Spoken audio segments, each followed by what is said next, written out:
Anggota DPR dari fraksi PDIP, Hendrawan Supratikno, menegaskan sikap dan komitmen PDIP terhadap rencana hak angket bakal disampaikan setelah rapat fraksi PDIP DPR pada hari ini, Selasa, tanggal 5 Maret tahun 2024, di gedung DPR.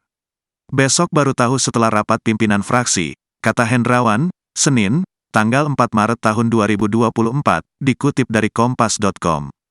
Politikus senior PDIP ini mengatakan hal tersebut menjawab pernyataan Wakil Ketua Majelis Syuro Partai Keadilan Sejahtera, PKS, Hidayat Nur Wahid, HNW, bahwa 5 fraksi partai di parlemen termasuk PDIP masih berkomitmen untuk mengajukan hak angket dugaan kecurangan pemilu 2024. Hendrawan mengatakan bahwa sikap PDIP dalam menanggapi rencana hak angket dugaan kecurangan pemilu itu sedianya mudah ditebak. Namun anggota Komisi 11 DPR ini mengaku tidak bisa mendahului pimpinan fraksi untuk menyampaikan sikap tersebut.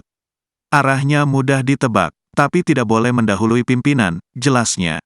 Hendrawan mengungkapkan, dirinya juga tidak bisa menjawab apakah hak angket bakal digulirkan dalam waktu dekat. Besok, hari ini, kita lihat. PDIP konsisten di jalan konstitusi, tegasnya.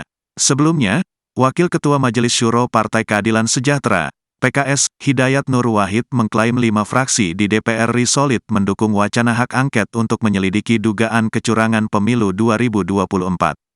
5 fraksi yang dimaksud yakni PKS, PDI Perjuangan, Partai Nasdem, Partai Persatuan Pembangunan, dan Partai Kebangkitan Bangsa. HNW menegaskan sejauh ini dari kelima fraksi tersebut belum ada yang menyatakan tidak mendukung hak angket. Belum ada satu fraksi dari 5 itu yang mengatakan tidak komit dukung hak angket, kata HNW di Jakarta, Senin, tanggal 4 Maret tahun 2024.